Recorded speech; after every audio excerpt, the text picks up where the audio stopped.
अनुसयेचा तूच दत्त, सुमतीचा तूच श्रीपाद, अंबा भवानीचा तूच नरहरी, आम्हा कैवाराचा तूच स्वामी. अशक्य ही सारे करीतो तो शक्य, एका क्षणात भिवू नकोस मी पाठीशी आहे, असे सांगे सदा आम्हास श्री स्वामी समर्थ. स्वामी महाराजांच्या कृपेने तुमच्या सर्व इच्छा मनोकामना पूर्ण हो. तर आज आहे स्वामी महाराजांचा प्रकट दिन. तर मी तुम्हाला स्वामी महाराजांच्या प्रकट दिनाची कथा सांगणार आहे. ही कथा ऐकल्यामुळे आपल्या घरातील दुःख, दारिद्र्य, गरिबी दूर होईल. त्याचसोबत आपल्याला स्वामी महाराजांचा आशीर्वाद नक्कीच प्राप्त होईल. त्यामुळे व्हिडिओ स्किप न करता शेवटपर्यंत जरूर बघा. चॅनलवरती नवीन असाल तर चॅनल लाईक करा आणि सबस्क्राईब देखील करा. तसेच कमेंटमध्ये श्री स्वामी समर्थ किंवा श्री गुरुदेव दत्त लिहायला विसरू नका, जेणेकरून आपल्याला देखील स्वामी महाराजांचा, दत्त महाराजांचा आशीर्वाद नक्कीच प्राप्त होईल. तसेच शेजारी नोटिफिकेशन बेल देखील प्रेस करा, जेणेकरून मी जेव्हा पण व्हिडिओ बनवेल तर तो व्हिडिओ तुम्हाला सर्वात अगोदर दिसेल. श्री स्वामी समर्थ महाराज कधी आले, कुठून आले, ते कोण होते याबद्दल कोणाला काही माहीत नाही. पण मी स्वामी सूत नावाचे एक अतिशय महान भक्त होऊन गेले. त्यांनी स्वामी समर्थ आपला मुलगा मानायचे. त्यांच्या अनुभवातून आपल्याला समजेल की स्वामी महाराज कसे प्रकट झाले. स्वामींच्या प्रकट दिनाची खरी हकीकत अशी आहे की शेकडो वर्षांपूर्वी एक पंजाब प्रांतामध्ये हस्तिनापूरपासून 12 कोस म्हणजे जवळपास 24 किलोमीटर अंतरावर छेलखेडा नावाचे एक गाव होते. त्या ठिकाणी विजयसिंह नावाचा एक लहान मुलगा आपला भाऊ आणि वहिनीसोबत राहायचा. तो मुलगा कोणाही बरोबर जास्त मिक्स होत नसे. तर तिथे थोड्याच अंतरावर एक साधारण पडक्या अशा जागेमध्ये एक खूप भला मोठा असा वटवृक्ष होता.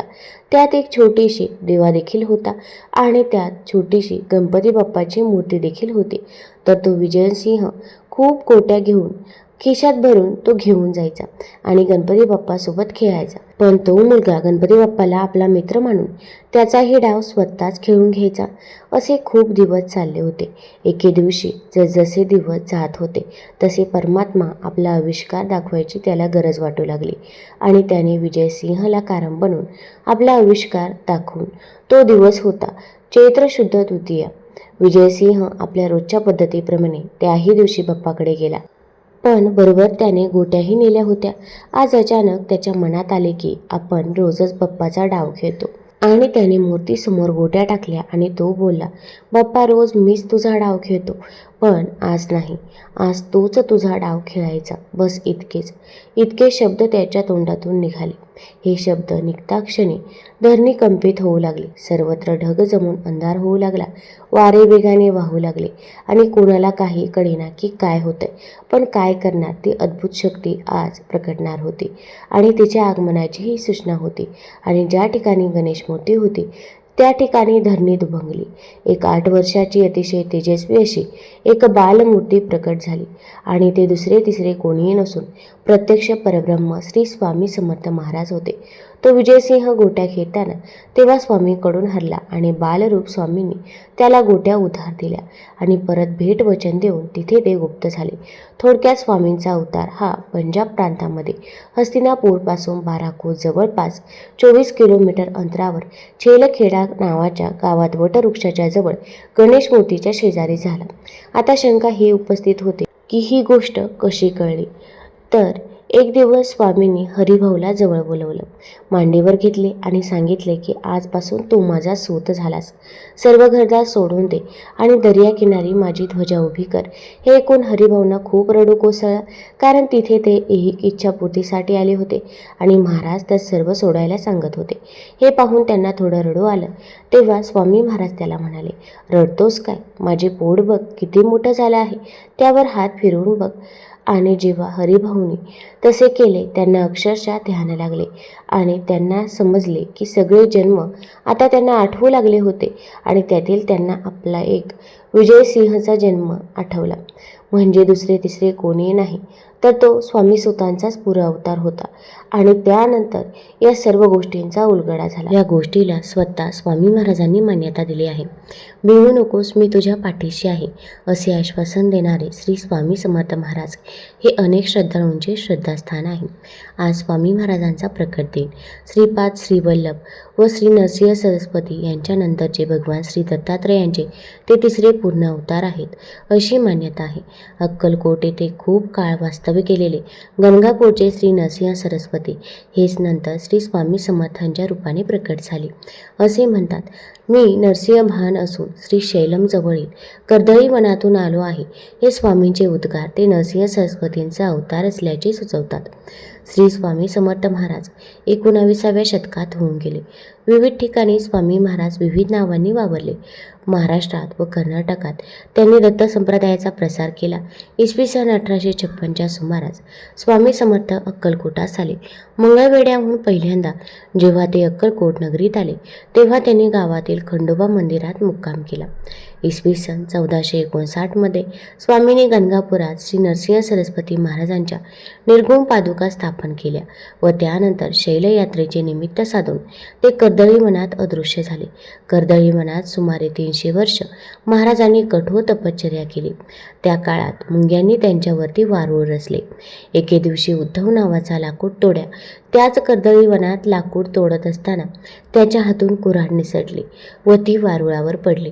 उद्धवाचे निमित्त साधून स्वामींनी भक्तांच्या कल्याणासाठी पुन्हा प्रगट व्हायचे ठरवले. कुऱ्हाड वारुळावर पडताच त्यातून रक्ताची धार उडाली व क्षणातच दिव्य प्रकाश पडून उद्धवासमोर एक अजानुबाहू तेजस्वी मूर्ती प्रकट झाली. तेच अक्कलकोटचे स्वामी समर्थ महाराज. आपल्या हातून या महापुरुषाला जखम झाली या विचाराने उद्धवाला दुःख झाले व भय वाटू लागले. पण भक्तांकडे मायेने पाहणाऱ्या महाराजांनी उद्धवाला अभय व आशीर्वाद देऊन गंगातीरी प्रयाण केले. गंगातीरावर भ्रमण करता करता ते कलकत्त्यास गेले व तेथे त्यांनी महाकाली मातेचे दर्शन घेतले. नंतर काशी प्रयाग असे भ्रमण करत ते उत्तरेकडून दक्षिणेस आले. श्री क्षेत्र त्र्यंबकेश्वर येथे त्यांनी शेगावचे श्री गजानन महाराज व शिर्डीचे श्री साई महाराज यांना दीक्षा दिली. त्यानंतर पंढरपूर, मंगळवेढा, मोहोळ असे भ्रमण करत सोलापूर, अक्कलकोट असा सर्व ज्ञात प्रवास करण्याआधी महाराजांनी भारत भ्रमण केले होते. त्यांच्या या भ्रमणात त्यांनी अनेकांना दृष्टांत देखील दिले. इसवी सन 1856मध्ये स्वामी महाराजांचे अक्कलकोटमध्ये आगमन झाले व तिथल्या 22 वर्षांच्या वास्तव्यात अक्कलकोट हे तीर्थक्षेत्र झाले. येथे त्यांनी जगातील अनेक मान्यवरांना मार्गदर्शन केले. एका विलासी चिनी दाम्पत्याचे गर्भहरण केले. हरिणाची निष्कारण शिकार करणाऱ्या शिकाऱ्यांना धडा शिकवला. त्यानंतर श्री स्वामी समर्थ महाराज जगन्नाथपुरीस आले. तेथे बडोद्याचे आळवणी बुवा नावाचे सत्पुरुष दर्शनासाठी म्हणून आपल्या 3 शिष्यांसोबत आले आणि ते सर्वच जण आजारी पडून विकलांग झाले होते. कोणाला मदत मागावी एवढीही शक्ती त्यांच्यात उरली नव्हती. त्यांची अवस्था अगदी मरणप्राय झाली होती. तितक्यात स्वामींची स्वारी तिथे आली. त्यांनी आपल्या कृपा कटाक्षाने त्यांचा आजार पळवला व नंतर त्यांना पोटभर जेवण देखील दिले. स्वामीमुळे पुनश्च जीवन प्राप्त झालेल्या आळवणी बुवांनी त्यांना आपण कोण आहात व कुठून आलात असा प्रश्न विचारला असता स्वामी महाराज म्हणाले, माझा संचार सर्व विश्वात आहे, पण सह्याद्री पर्वत, गिरनार पर्वत, काशी क्षेत्र, मातापूर, करवीर, पंचाळेश्वर, कुरवपूर, औदुंबर, करंजनगर, नरसिंहवाडी, गंगापूर ही आमची विशेष प्रीतीची स्थाने आहे. हे ऐकून लोकांना अचंबा वाटला. आळवणी बुवांनी तर महाराजांनी दिलेल्या उत्तरावरून ते खुद्द नरसिंह सरस्वती आहेत असा निष्कर्ष काढला. स्वामी समर्थ तिथे याच नावाने प्रसिद्ध झाले. आळवणी बुवांनी घडलेला सारा वृत्तांत बडोद्याला जाऊन लोकांना सांगितला. पुढे आळवणी बुवांना स्वामी समर्थ महाराज भक्त म्हणून ख्याती मिळाली. नारायण सरोवरात स्नान करण्याचा महिमा मोठा होता. तिथे स्नान करण्यास भाविकांची नेहमी गर्दी असे. तेथील महंत भरपूर पैसे घेतल्याशिवाय कोणालाही स्नान करून देत नसेत. त्यांनी पैसे वसूल करण्यासाठी 4 गुंडही पोसून ठेवले होते. स्वामी समर्थ महाराज तिथे स्नानाला आले तेव्हा त्या गुंडांनी त्यांना अडवले व पैसे मागितले. स्वामी समर्थांजवळ कोठून पैसे असणार? ते काही न बोलता स्नानासाठी तलावाकडे निघाले. ते पाहून गुंडांचे पित्तच खवळले. ते त्यांना मारायला धावले. तेवढ्यात स्वामींनी त्यांच्यावरून उडी मारत तलावातील पाण्यावर आपली बैठक मांडली. ती किमया पाहून गुंड व त्यांना पोसणारा महंत तळ्यावर आला. ते स्वामी समर्थांना शरण गेले. अशा प्रकारे स्वामींनी लोकांना भक्ती मार्गास लावले. तीर्थक्षेत्राच्या ठिकाणी राहून अधर्म करणाऱ्या मुजोरांना वठणीवर आणले. धर्माचे सत्यस्वरूप लोकांना समजावून सांगितले. श्री स्वामी समर्थ महाराजांनी रविवार 30 एप्रिल 1878 रोजी अक्कलकोट येथे वटवृक्ष समाधी मठस्थानी मध्यान्हकाली आपल्या अवतार कार्याची समाप्ती केली.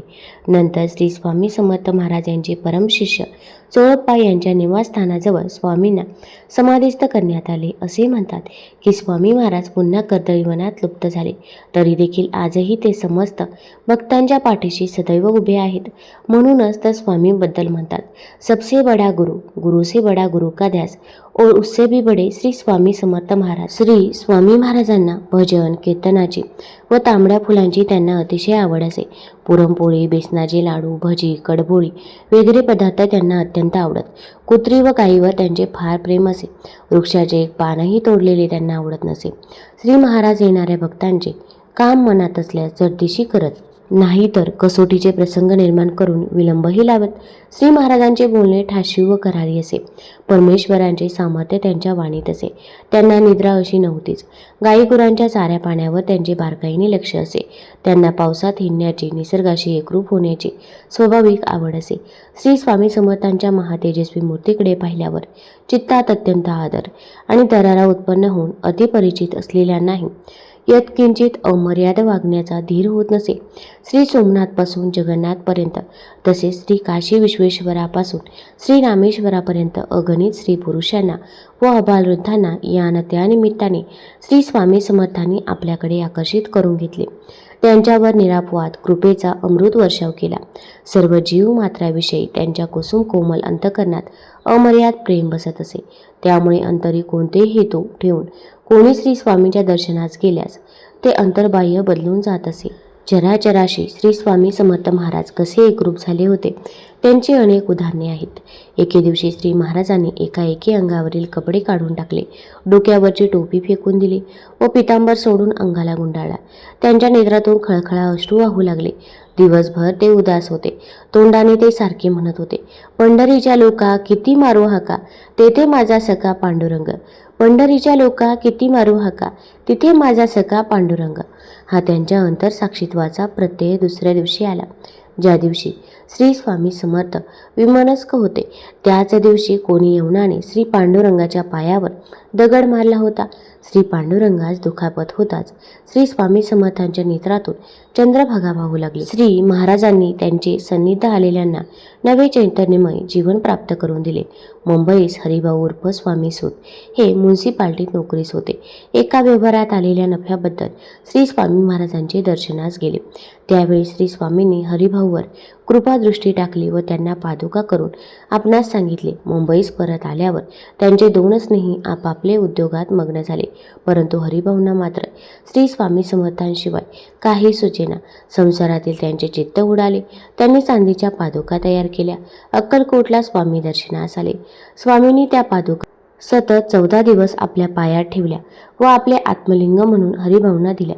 श्री स्वामी समर्थांनी हरिभाऊंना आज्ञा केली, तू माझा सूत आहेस. धंदा रोजगार सोडून बंदर किनाऱ्यावर जाऊन मोठा किल्ला बांधून ध्वजा उभी कर. श्री महाराजांच्या प्रसादिक पादुका मस्तकी धारण करताच हरिभाऊला आत्मज्ञान प्राप्त झाले. मुंबईस परतताच त्यांनी श्री आज्ञेप्रमाणे आपले सर्व संसार लुटून टाकला. सर्व सोने ब्राह्मणास वाटून दिले. धर्मपत्नी यांचे मंगळसूत्रही काढून दिले. तिला एक पांढरे पातळ व स्वतःस एक कपणी ठेवली. श्री स्वामी समर्थांची अनन्यसाधारण भक्ती केली.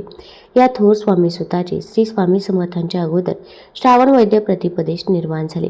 श्री महाराजांचे एकनिष्ठ भक्त म्हणजे चोळप्पा हे होत. श्री स्वामी समर्थांनी अक्कलकोटला आल्यानंतर जर कोणाकडूनच 3 दिवसाचे उपवासानंतर प्रथम चोळप्पाकडे श्री स्वामींनी अन्नभक्षण केले. एक वेडसर मनुष्य घरात आणल्याबद्दल घरातील बायका माणसांनी चोळप्पांना खूप त्रास दिला. श्री स्वामी समर्थांनीही त्यांची अग्निपरीक्षा पाहिली. घरातील वस्तू कोणासही द्यावी, धान्य गाईला घालावे, घरात कोठेही मलमूत्र विसर्जन करावे. घरातील मंडळी त्रासून गेली. पण चोळप्पा मात्र जाणून होते की महाराज हे अतिमानुष आहेत, सामान्य कोटीतील नाही. घरातील भांडी कुंडी देखील गहाण टाकून त्यांनी श्री महाराजांची सेवा केली. श्री महाराजांच्या निर्वाणापूर्वी 6 महिने अगोदर स्वामी भक्त चोळप्पा यांचा अंत झाला. श्री महाराजांचे एक थोर भक्त श्री बाळप्पा महाराज धारवाड जिल्ह्यातील कर्जगी तालुक्यातील हवेरी या गावचे राहणारे. ते यजुर्वेदी ब्राह्मण. घरी सावकारी, सरापे, गजांत लक्ष्मी, संसारात कोणतंही न्यून नाही. पण एके दिवशी अचानक मनात वैराग्य उत्पन्न झाले. सद्गुरू प्राप्तीविषयी विलक्षण तळमळ लागली. वय अवघे 30 वर्षांचे बाळप्पा गणगापुरास आले. त्या ठिकाणी दृष्टांत झाला की अक्कलकोटात जाऊन श्री स्वामी समर्थांची सेवा करा. त्यानंतर बाळप्पा अक्कलकोटास आले. त्यांना पाहता साधा जन्माची ओळख असल्याप्रमाणे श्री स्वामी समर्थांनी आनंद व्यक्त केला. बाळप्पाने श्री स्वामी समर्थांची अनन्य सेवा केली. श्री महाराजांच्या अंतरीच्या खुणा ते बिनचूक सांगत असत. साधकावस्थेत त्यांच्या दैवी सामर्थ्यांच्या प्रचिती देई श्री स्वामी समर्थांच्या निर्वाणानंतर ते 32 वर्ष हयात होते. शके 1800 बहुधान्य नाम संवत्सरी चैत्रवद्य त्रयोदशीला मंगळवारी दुपारी 4 वाजता श्रीपाद श्रीवल्लभ श्री नरसिंह सरस्वती दत्तावतार श्री स्वामी समर्थ यांनी आपल्या पार्थिव देहाचा त्याग केला. त्या समयी श्री स्वामी मुखातून खसखशी एवढे 3 पांढरे दाणे बाहेर पडले होते. श्री स्वामी समर्थांनी समाधीस्थ होऊन 140 वर्षे उलटून गेले आहे. या काळात अक्कलकोट, मुंबई, पुणे, सुरत, बडोदा, वेगुर्ले, जालना, आळंद, मैदर्गी, येवले, केज, विजापूर, वसई, ठाणे, चिपळूण, गोवा, फलटण वगैरे ठिकाणी मठ स्थापन झालेले आहेत आणि आणखीन देखील काही ठिकाणी मठ आहेत. पार्थिव देहाने स्वामी आपल्यातून गेले असले तरी हम गया नाही जिंदा आहे हे त्यांचे वचन भक्तजनांना आधार आहे. ज्या ज्यावेळी आपण त्यांचे स्मरण करू त्या त्यावेळी श्री स्वामी समर्थ आपल्यापाशी नक्कीच येतील व आपल्या समस्या नक्कीच सोडवतील. तुम्हाला जर ही माहिती, ही कथा आवडली असेल तर चॅनल लाईक करा, सबस्क्राईब करा आणि आपल्या मित्रपरिवारासोबत जरूर शेअर करा. धन्यवाद.